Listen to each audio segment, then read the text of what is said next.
नमस्कार दोस्तों, आज की इस वीडियो में हम बात करेंगे अपर फॉर्मूले की। अपर फॉर्मूला क्या होता है और ये किस तरीके से काम करता है। तो सबसे पहले हम जानते हैं कि ये अपर होता क्या है। तो अगर आपने वर्ड के अंदर कोई भी चीजें देखी होगी, जैसे मान लीजिए आप यहाँ पे कोई वर्ड टाइप कर रहे हैं, यहाँ पे मैं राजस्थान टाइप कर रहा हूँ। तो राजस्थान जैसे ही मैंने अभी टाइप किया तो ये हमारा सेंटेंस केस के अंदर है। कुछ डेटा जैसे मान लीजिए हमारा राजस्थान मैंने इस तरीके से लिखा, तो ये राजस्थान हमारा आ गया। ये हमने राजस्थान लिखा तो यहां पर हमने तीन अलग अलग केस के अंदर इस वर्ड को लिखा। यहां पहला हमारा सेंटेंस केस है, उसके बाद ये हमारा लोअर केस है और ये हमारा अपर केस है। अगर मान लीजिए आपके पास में कुछ इस तरीके का डेटा है और उस डेटा को आपने हो सकता है सेंटेंस केस में बनाया हो सकता है आपने उसको लोअर केस के अंदर बनाया हो, लेकिन आपको ये बोला जाए कि ये जितना भी डेटा है इस डेटा को आपको क्या करना है, कैपिटल लेटर में बनाना है, यानी अपर केस में बनाना है।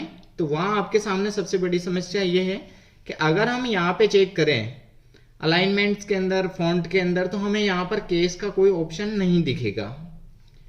अगर हम ये चीज वर्ड के अंदर करेंगे तो बड़ी आसानी से हमें चीज मिल जाएगी, लेकिन हम एक्सेल में इसको कैसे करें, इसके लिए हम आगे इस वीडियो में देखने वाले हैं। तो इससे पहले हम यहाँ पे जितना भी डेटा है तो यहाँ से मैं इसको सेलेक्ट करता हूँ और कॉपी करता हूँ। अभी हम इसको वर्ड में ट्राई करें तो ये हमारे लिए आसान हो जाएगा, लेकिन हमारे पास अगर मल्टीपल्स कॉलम के अंदर या रो के अंदर डेटा है तो उसमें हम किस तरीके से करेंगे वो यहाँ पे देखने वाले हैं। तो यहां पर हमने वर्ड में इसको कॉपी किया। अब हम यहां पे चेक करेंगे, इस टेबल को बढ़ा देते हैं थोड़ा। ये हमारे सामने टेबल आ गई। अगर हम इसकी साइज बढ़ाएं तो मैं यहां से सेलेक्ट कर देता हूं और इसकी साइज भी हम बढ़ा देते हैं। अब आपको यहां पे अलग अलग दिख रहा होगा, जैसे ये सेंटेंस केस के अंदर है, उसके अलावा ये हमारा जो लोअर केस में है, यहां पर कुछ जगह टॉगल केस के अंदर भी हमारा कुछ डेटा है। तो ये सारी चीजें हम क्या करेंगे, कंट्रोल ए से सेलेक्ट ऑल, और हम यहाँ पर जो केस होता है फॉन्ट के अंदर केस पे जाएंगे और यहाँ से सिर्फ अपर केस को चुन लेंगे। जैसे मैंने अपर केस किया तो सारे के सारे जो मेरे लेटर्स हैं वो अपर केस में हो गए, सारे कैपिटल में हो गए। लेकिन ये सारी चीजें हम यहाँ कैसे करें, तो इसके लिए हम यहाँ पर जो फॉर्मूला यूज लेने वाले हैं वो अपर का यूज लेने वाले हैं। तो अभी मैं इसको यहां से डिलीट कर देता हूं। अब हम यहां पे सेम चीजें, यहां से मैं इसको सेलेक्ट करता हूं क्योंकि हमें यही रो चाहिए, और यहां से इसको पेस्ट कर देता हूं।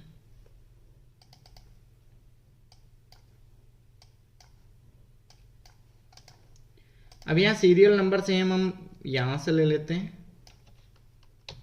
कॉपी और यहां पेस्ट।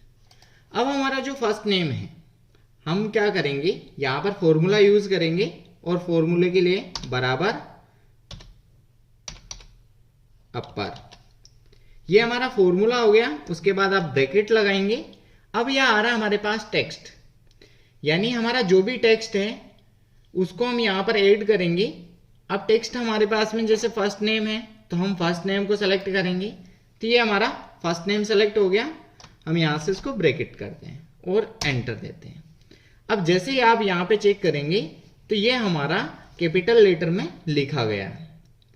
अब यहां से अगर हमें लास्ट नेम चाहिए तो हम यहां लास्ट नेम पे भी क्लिक कर सकते हैं, बराबर अपर ब्रैकेट, और हमारे को टेक्स्ट लेना है इस बार लास्ट वाला। यहां से हमने इसको ओके किया। अब हमारे पास जो लाल है वो भी लिखा हुआ आ गया कैपिटल के अंदर। सेम फुल नेम के अंदर भी हम कर सकते हैं। तो यहां से हम फॉर्मूले को आगे भी ड्रैग कर सकते हैं। जैसे मैंने फॉर्मूले को ड्रैग किया तो यहां पे भी डिटेल्स हमारी आ गई। अब हम क्या करेंगे, वापस हम इन सभी को सेलेक्ट करेंगे और यहां से पकड़ के नीचे तक ड्रैग कर देंगे। अब हम यहां पे चेक करें तो हमारा जितना भी डेटा था वो सारा का सारा डेटा हमारे पास में आ गया और कैपिटल लेटर में आ गया। तो ये हमारे लिए आसानी हो गई इस फॉर्मूले की मदद से कि अगर आपका डेटा आपने जिस भी केस में बनाया है, लेकिन अगर आपको से कैपिटल में चाहिए या अपर केस के अंदर चाहिए तो हम इस फॉर्मूले का यूज कर सकते हैं। अब आप बोल रहे होंगे कि सर ये चीजें तो हमारी पास हो गई, लेकिन इसको हम वापस यहां हमारी इस सीट के अंदर कैसे लाएं? तो यहां से हम क्या करेंगे, इन सेट सारी चीजों को सेलेक्ट करेंगे, यहां से कॉपी करने के बाद हम फर्स्ट पे क्लिक करेंगे। अब यहाँ आपको एक छोटा सा ध्यान रखना है, हो सकता है कई जगह हम फॉर्मूले का यूज करते हैं। तो अब हम यहाँ पे क्या करेंगे, राइट क्लिक करेंगे और राइट क्लिक करने के बाद पेस्ट स्पेशल पे जाएंगे। पेस्ट स्पेशल पे जाने के बाद यहाँ आपको वैल्यू का ऑप्शन मिलेगा। जैसे ही आप वैल्यू पे क्लिक करते हैं और ओके करते हैं तो हमारे सामने जो भी डेटा यहाँ पे था वो सारा का सारा डेटा हमारा चेंज हो गया और हम जो कैपिटल में चाहते थे उस तरीके से हमारी सीट रेडी हो गई। अब हम इसको चाहें तो हमारे लिए यूजफुल नहीं है तो हम इसको यहां से डिलीट कर सकते हैं। यहां से मैंने डिलीट इसको कर दिया है। अब आप देखेंगे कि आपका जो डेटा था वो अपर फॉर्मूले की मदद से आसानी से यहाँ पे कैपिटल में हो गया और आप इस सीट के अंदर डेटा वापस फिल कर दिए। तो इस तरीके से हमने जो अपर फॉर्मूला है उसका यूज किया है। आप इसका फॉर्मूले का उपयोग कहीं पे भी कर सकते हैं। आई होप अपर फॉर्मूला आपको अच्छे से समझ में आ गया होगा।